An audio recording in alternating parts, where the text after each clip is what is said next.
I witness news కి స్వాగతం. ముందుగా బులెటిన్ లో హెడ్లైన్స్.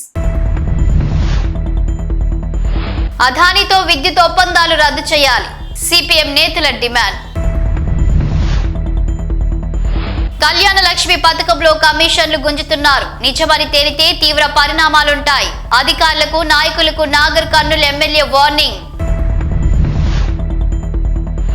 జగన్ కు అవినీతిని అంటగట్టాలని చూస్తున్నారు, జగన్ పై కావాలనే ఎల్లో మీడియా దుష్ప్రచారం. మాజీ మంత్రి కాకాని గోవర్ధన్ రెడ్డి. సినీ నటుడు అలీకు అక్రమ నిర్మాణ నోటీసులు, ఫామ్ హౌస్ నిర్మాణానికి అనుమతులు లేవంటూ నోటీసులు జారీ చేసిన గ్రామ సెక్రటరీ. కార్తీక మాసంలో ఆఖరి సోమవారం కీసరగుట్టకు పోటెత్తిన భక్తులు. విశాఖపట్నం సేకి నుంచి విద్యుత్ ఒప్పందాలు చేసుకునేందుకు భారీ ముడుపులు చెల్లించిన ఆదానిని వెంటనే అరెస్టు చేయాలని రాష్ట్ర ప్రభుత్వంతో ఆదాని గ్రూప్ చేసుకున్న ఒప్పందాలను అన్నింటినీ రద్దు చేయాలని డిమాండ్ చేస్తూ సిపిఎం నేతలు విశాఖలో నిరసన వ్యక్తం చేశారు. జీవీఎంసీ వద్ద ఆదాని ఫ్లెక్సీని దహనం చేసి నిరసన తెలిపారు. అంతర్జాతీయంగా ప్రధాని మోదీకి అత్యంత ఆప్తులైన ఆదాని అవినీతి అక్రమాల భాగోతం అమెరికాలో బయటపడినా ఇప్పటి వరకు ప్రధాని మోదీ ఈ సంఘటనపై పెదవి మెదపకపోవడంలో ఆంతర్యం ఏమిటని ప్రశ్నించారు. గతంలో ఇదే ప్రధాని Modi Delhi CM Kejriwal, Jharkhand CM Hemant Soren, TRS నేత ఎమ్మెల్సీ కవిత, ప్రతిపక్ష పార్టీ మంత్రుల నేతలను ఆధారాలు లేకపోయినా కేవలం ఆరోపణలతో అరెస్టు చేసిన మోదీ ప్రభుత్వం మరి ఆదాని విషయంలో ఎందుకని అలసత్వం వహిస్తున్నారో దేశ ప్రజలకు సమాధానం చెప్పాలని ప్రశ్నించారు.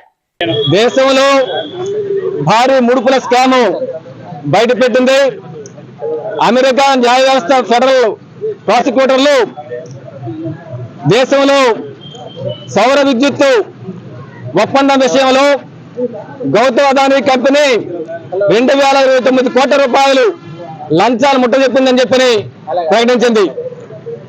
ఈ లూటీ చేసినటువంటి ప్రజాధనాన్ని, దీంతో పాటు ఇంతవరకు అదానీకి ఈ రాష్ట్రంలో చేసిన ఒప్పందాలని వెంటనే రద్దు చేయమని చెప్పని సిపిఎం పార్టీగా మేము డిమాండ్ చేస్తున్నాం.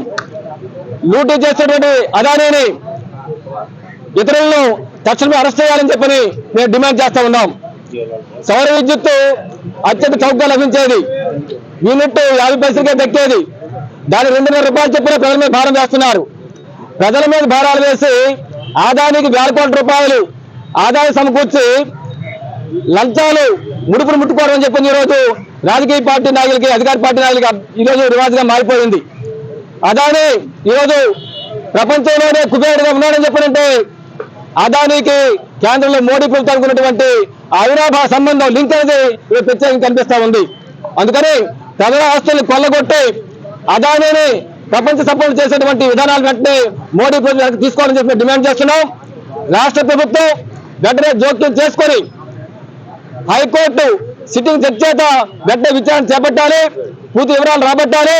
అలాగే అదానితో ఈ రాష్ట్రంలో గంగవరం పోర్ట్ ని అదాని కట్టుబడితో ఒప్పందం చేసుకున్నారు, దాన్ని రద్దు చేసి తిరిగి గంగవరం పోర్ట్ ని వైజాగ్ స్టీల్ ప్లాంట్ అప్పచెప్పాలని డిమాండ్ చేస్తున్నాం.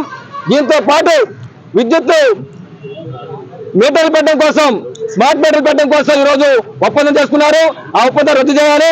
వీటితో పాటు ఈ రాష్ట్రంలో అదానీ కంపెనీతో రాష్ట్ర ప్రభుత్వం చేస్తున్నటువంటి మొత్తం ఒప్పందాలు రద్దు చేసి వాళ్ళకి రైతులు ఇచ్చిన భూముల్ని తిరిగి స్వాధీనం చేసుకోవాలి, ఆస్తులు స్వాధీనం చేసుకుని డిమాండ్ చేస్తున్నాం. ఆ విధంగా రాష్ట్ర ప్రభుత్వంతో పాటు ప్రతిపక్ష వైసీపీ స్పందించాలి, అదాని గురించి చర్యలు చేపట్టాలని చెప్పని మీతో డిమాండ్ చేస్తున్నాం. లేని పక్షంలో ఉద్దుతో తప్పదని చెప్పని మీతో హెచ్చరిస్తున్నాం. కళ్యాణ లక్ష్మి చెక్ల విషయంలో అధికారులు, నాయకులు బ్రోకర్ పని చేస్తున్నట్లు తన దృష్టికి వచ్చినట్లు నాగర్ కర్నూల్ ఎమ్మెల్యే రాజేష్ రెడ్డి తెలిపారు. చెక్లు ఇప్పిస్తామని 5,000 రూపాయలు, 10,000 రూపాయలు వసూలు చేస్తున్నారని, ఇంకోసారి ఎవరైనా అలా చేసినట్లు తెలిస్తే వారిపైన తీవ్రమైన చర్యలు ఉంటాయన్నారు. విజయనపల్లి మండలంలో కళ్యాణ లక్ష్మి చెక్ల పంపిణీ సందర్భంగా నాయకులు, అధికారులకు వార్నింగ్ ఇచ్చిన నాగర్ కర్నూల్ ఎమ్మెల్యే రాజేష్ రెడ్డి.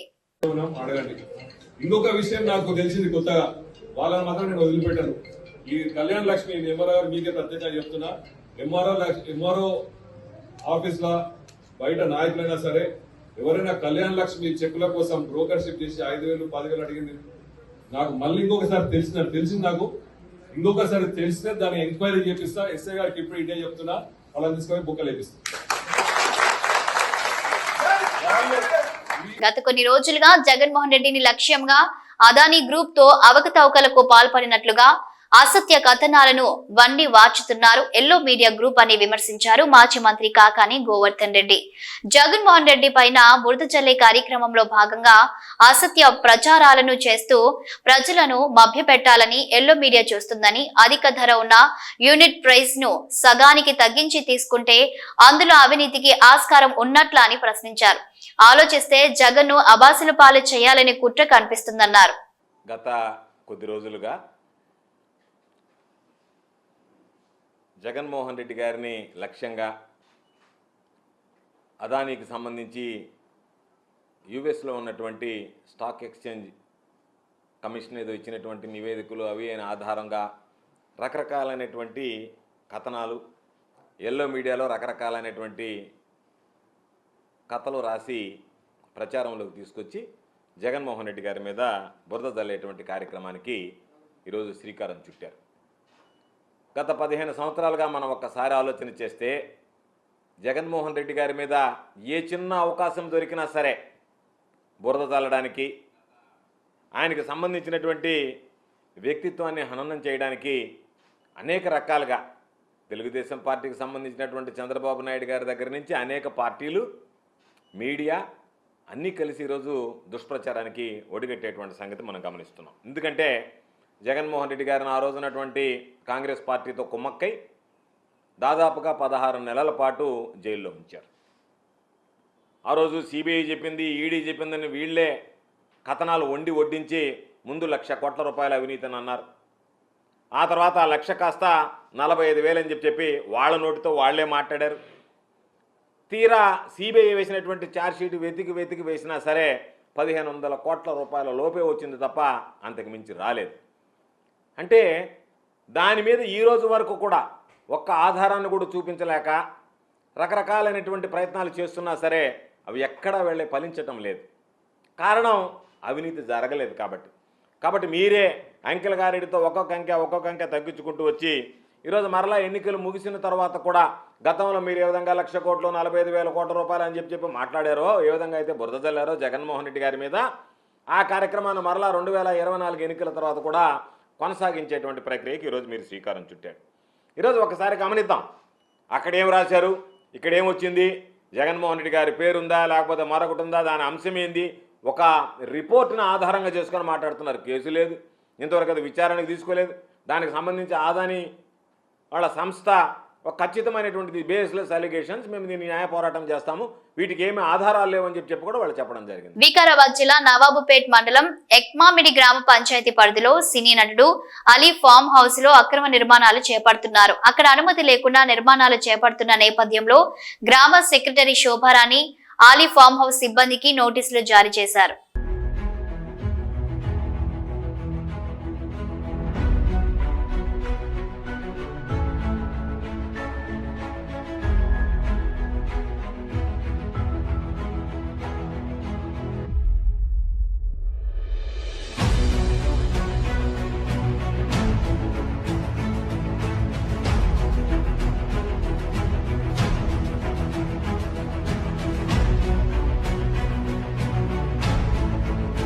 కార్తీక మాసంలో ఆఖరి సోమవారం కావడంతో తెల్లవారుజాము నుండే శ్రీ భవానీ రామలింగేశ్వర స్వామి కీసరగుట్టకు భక్తులు పోటెత్తారు.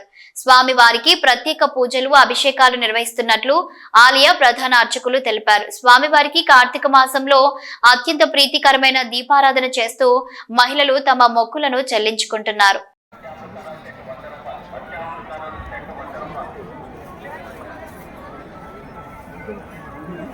ఆశీర్వాదం తీసుకొని రావాలి, ముందుకు రావాలి, ముందుకు నడవాలి. సోషల్ మీడియాలో తనపై వైసీపీ ఎమ్మెల్సీ దువ్వాడ శ్రీనివాస్ పై అసభ్యకర పోస్టులు, కామెంట్లు పెడుతున్నారని, అటువంటి వారిపైన చర్యలు తీసుకోవాలని దివ్వెల మాధురి ఆరోపించారు. ఈ మేరకు దీనికి బాధ్యులైన వారిపై చర్యలు తీసుకోవాలని కోరుతూ టెక్కలి పోలీస్ స్టేషన్ లో ఫిర్యాదు చేశారు. మాధవికి మద్దతుగా వైసీపీ నేతలు, కార్యకర్తలు పోలీస్ స్టేషన్ కు వచ్చారు. గతంలో ఇచ్చిన కంప్లైంట్ సార్ మీకు కంప్లైంట్ చేసి స్టేషన్ కి వచ్చి ఆల్మోస్ట్ అవుతుంది. మా శ్రీనివాస్ గారు ఎమ్మెల్సీ గారు జనసేన నుంచి చాలా థ్రెట్ ఉందని, చంపిస్తారని బెదిరించి చాలా కంప్లైంట్స్ పెట్టి 2 months బిఫోర్ మేము కంప్లైంట్ ఇవ్వడం జరిగింది. దాని మీద ఎటువంటి యాక్షన్ కానీ ఎఫ్ఐఆర్ కానీ ఫైల్ చేయలేదు. కానీ ఎప్పుడో 2 years బిఫోర్ శ్రీనివాస్ గారు ఏదో జనసేన పవన్ కళ్యాణ్ కోసం మాట్లాడారని చెప్పి దాని మీద కేసు ఫైల్ చేసిన వెంటనే ఎఫ్ఐఆర్ ఫైల్ చేయడం జరిగింది శ్రీనివాస్ గారు. మేము ఇచ్చిన దాని మీద మాత్రం ఇంతవరకు ఎటువంటి రెస్పాన్స్ కూడా లేదండి. అతను ఒక ఎమ్మెల్సీ. సో మాకు ఇంతవరకు మాకు కట్టే మాకు రావాలి కదండి. కేసు అయితే కాపీ ఇవ్వాలి కదండి, మాకు కాపీ ఇవ్వాలి కదా.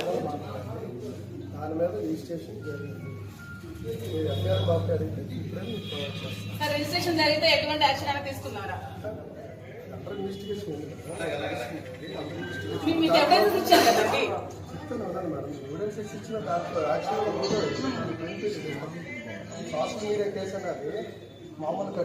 సరే మాకు ఈ నెల 29న ప్రధాని మోదీ విశాఖ పర్యటనకు రానున్నారు.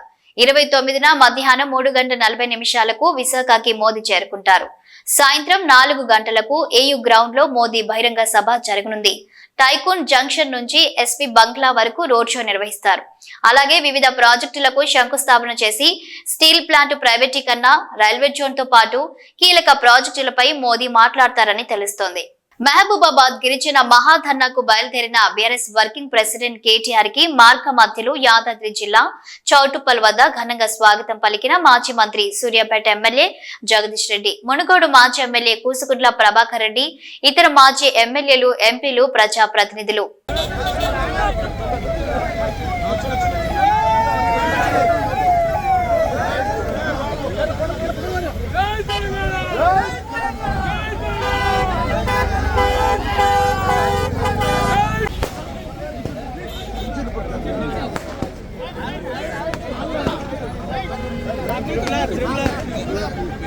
కొంచెం మీరు జరగండి, మీరు జరిగితే వాళ్ళు కొంచెం మీరు జరగండి.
ఉప్పల్ భాగయత్లో దేవాంగ సంక్షేమ సంఘం దేవాంగ గ్లోబల్ సెంటర్ వద్ద కార్తీక మాస వన భోజనాలు ఆత్మీయ సమ్మేళన కార్యక్రమానికి ముఖ్య అతిథిగా హాజరయ్యారు రవాణా మరియు బీసీ సంక్షేమ శాఖ మంత్రి పొన్నం ప్రభాకర్. దేవాంగ్ కుల ఆత్మీయ సమ్మేళనం ద్వారా అందరం కలుసుకొని భవిష్యత్తులో అందరం వ్యక్తిగతంగా ఆర్థికంగా ఎదగడానికి ఇది ఎంతగానో ఉపయోగపడుతుందని అన్నారు మంత్రి. ఈరోజు ఏర్పడిన కాంగ్రెస్ ప్రభుత్వం బలైన వర్గాలకు సంబంధించి ఎవరెంతో వారికి అంత అన్నట్టుగా కులాలకు సంబంధించిన సర్వే కార్యక్రమం జరుగుతూ ఉంది.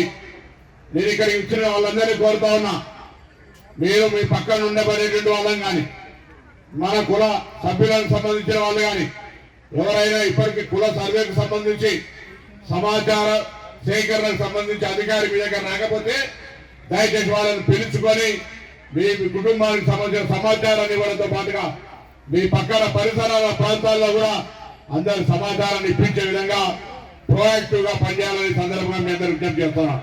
ఎందుకంటే మనం మన హక్కు కోసం, మన వాటా కోసం, మనకు రావాల్సినటువంటి ప్రభుత్వ సహకారం కోసం మనం ఎంతో తెలవాల్సిన అవసరం ఉంది. ఐక్యంగా ఉన్నప్పుడే అది సాధ్యమవుతుంది. కాబట్టి అలా దేశంలో తెలంగాణ రాష్ట్రం ఒక దేశానికి మార్గదర్శకంగా ఉండే విధంగా సర్వే కార్యక్రమం తీసుకుంటా ఉంది. నేను కూడా ఒక బలహీన వర్గాల బిడ్డగా, బలహీన వర్గాల సంక్షేమానికి సంబంధించి తప్పకుండా ఈ భవన నిర్మాణానికి కానీ లేదా బలహీన వర్గాల అభ్యున్నతికి సంబంధించి ఏ అంశమైనా కూడా నా యొక్క భాగస్వామ్యం. ఎందుకంటే చాలా కాలంగా ఉద్యమాల్లో, విద్యార్థి రాజకీయాల్లో, తెలంగాణ సంబంధించిన ఉద్యమాలు, బలహీన వర్గాల ఉద్యమాల్లో భాగస్వామిగా ఈరోజు ప్రభుత్వంలోకి వచ్చిన తర్వాత ఆయా వర్గాలకు ఏ విధంగా న్యాయం చేయాలనేటువంటి ఒక ఆలోచన, ఒక అవగాహన ఉంది. కాబట్టి తప్పకుండా అన్ని రకాల ఆకాంక్షలను పూర్తి చేయడానికి మొదటి సంవత్సరం కొద్దిగా ఇబ్బంది ఉండవచ్చు. రాష్ట్రంలో ఆర్థికమైనటువంటి పరిస్థితుల్లో కొద్దిగా ఇబ్బంది ఉంది. వచ్చే సంవత్సరానికి తప్పకుండా అన్ని రకాల సమస్యలను పరిష్కరించి వీలైనంత తొందరలో మీ నిర్మాణాలు పూర్తి అయ్యడానికి కూడా సహకరించే విధంగా కార్యక్రమం తీసుకుంటానని మాట మనం చేస్తున్నాం. విశాఖలో ఏకకాలంలో హోటల్స్, లాడ్జీలు, మెన్ హాస్టళ్లపై పోలీసులు తనిఖీలు నిర్వహించారు. ప్రభుత్వ నిబంధనలు పాటించని హోటల్స్, లాడ్జీలు, మెన్ హాస్టళ్లపై పోలీసులు తనిఖీలు చేశారు. విశాఖ నగరంలోని జోన్ 1, జోన్ 2 పరిధిలో 80 బృందాలతో 270 మంది పోలీసులతో 80 హాస్టళ్లు, లాడ్జీలు, 5 మెన్ హాస్టళ్లలో తనిఖీలు చేపట్టారు పోలీసులు. 47 హోటల్స్, లాడ్జీలలో అగ్నిమాపక ఎన్ఓసీలు లేవని గుర్తించారు పోలీసులు. 22 హోటల్స్, లాడ్జీలలో జీఎస్టీ పత్రాలు లేవని, 8 హోటల్స్, లాడ్జీలలో ట్రేడ్ లైసెన్సులు లేనట్లు పోలీసులు గుర్తించారు. హోటల్స్, లాడ్జీలలో FSSAI సర్టిఫికెట్స్ లేవని, 5 హోటల్స్ లో సందర్శకులకు సంబంధించి రికార్డులు మెయింటైన్ చేయడం లేదని తేలింది. హోటల్స్, లాడ్జీలలో నిబంధనలు పాటించకపోతే కేసులు నమోదు చేసి చట్టపరమైన చర్యలు తీసుకుంటామని హెచ్చరించారు విశాఖ నగర సిపి.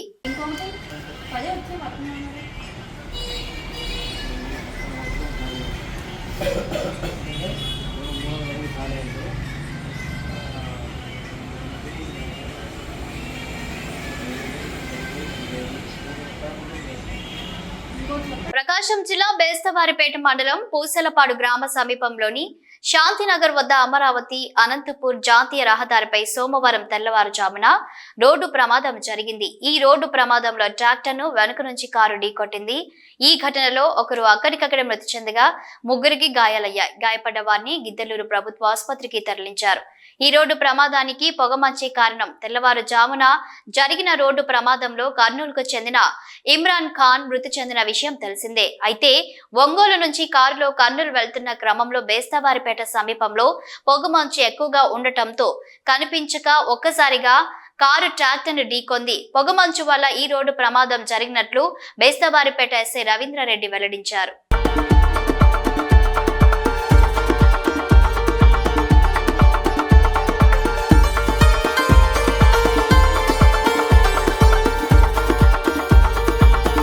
ఆర్జీవి నివాసానికి ఒంగోలు పోలీసులు చేరుకున్నారు.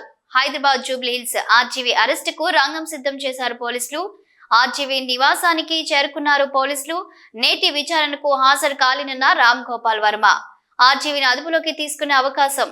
రామ్ గోపాల్ వర్మ ఇంటికి చేరుకున్న మద్దిపాడు పోలీసులు. నేడు మద్దిపాడు పోలీస్ స్టేషన్ కి విచారణకు హాజరు కావాల్సిన రామ్ గోపాల్ వర్మ ఇప్పటికే ఒకసారి విచారణకు డుమ్మా కొట్టిన ఆర్జీవి నేడు మరోసారి విచారణను తప్పించుకునే ప్రయత్నం. తన లాయర్తో విచారణకు హాజరు కాలేనంటూ ఏపీ పోలీసులకు సమాచారం అందించారు. విచారణకు గైహాజరు కావడంతో అరెస్టుకు రంగం సిద్ధం చేశారు పోలీసులు. రామ్ గోపాల్ వర్మ ఇంటి బయట వేచి చూస్తున్న ఏపీ పోలీసులు.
ఈ రోజు అనకాపల్లి బ్రాహ్మణ సేవా సంఘం వారి ఆధ్వర్యంలో నిర్వహించిన కార్తీక వన సమారాధన మరియు ఆత్మీయ కలయికకు ముఖ్య అతిథిగా మాజీ మంత్రి అనకాపల్లి శాసన సభ్యులు కొనతాల రామకృష్ణ పాల్గొన్నారు. ఈ సందర్భంగా బ్రాహ్మణులు వేద మంత్రాలతో ఆశీర్వదిస్తూ రామకృష్ణకి ఘన స్వాగతం పలికారు.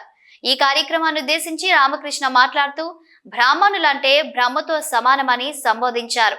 అలానే మరో జన్మం అంటూ ఉంటే సంస్కృత పండితుడిలా జన్మించడం తన చిరకాల కోరికని తెలియజేశారు. మరియు అనకాపల్లిలో మాజీ ప్రధాని పివి నరసింహారావు విగ్రహ ఏర్పాటు కొరకు సినీ గే రచయిత సిరివెన్నెల సీతారామ శాస్త్రి గుర్తుగా ఒక కార్యక్రమం నిర్వహించేందుకు కృషి చేస్తానని తెలియజేశారు. ప్రభుత్వ నామినేటెడ్ పదవుల్లో బ్రాహ్మణులకు సముచిత స్థానం కల్పిస్తామని అన్నారు. అనంతరం అక్కడ ఏర్పాటు చేసిన స్టాల్స్ ని సందర్శించి కార్యక్రమాన్ని ముగించారు. ఈ కార్యక్రమంలో బ్రాహ్మణ సంఘ నాయకులు మరియు కూటమి నాయకులు పాల్గొన్నారు. కలిపి ఇంకో కార్యక్రమం చేయాలి.